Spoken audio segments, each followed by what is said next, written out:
Nanay Belen natuwa dahil sa palaging dala ito ni Bunso Migs Malino. Ano ito ating alamin?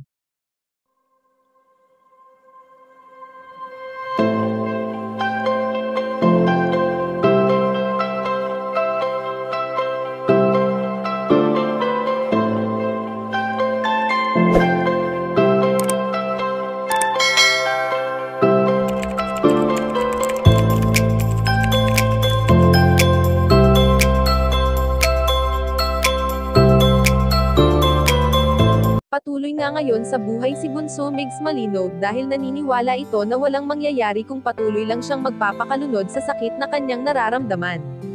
Bagamat ilang taon na rin ang dumaan, ay hindi pa rin talaga lubusang tinitigilan ng mga mapanirang netizens ang binata na siya namang hindi nito pinapatulan. Hindi maitatanggi ni Nanay Belen na nakailang beses nilang nakikita si Bunso Migs Malino na emosyonal, dahil na rin sa iisang tao at ito nga ay ang kanilang prinsesa.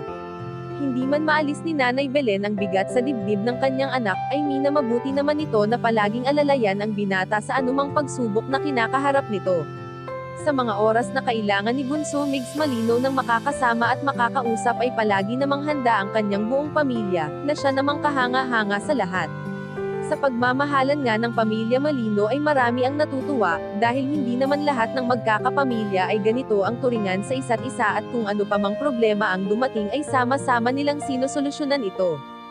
Samantala ayon naman sa aming impormasyon na nakalap na natutuwa si Nanay Belen dahil sa palagi pa ring dala-dala ng binata ang mga bagay na itinuro niya sa kanyang anak, isa na nga ay ang patuloy na ipagpasadiyos na lamang ang lahat ng pagsubok na dumarating sa kanilang buhay.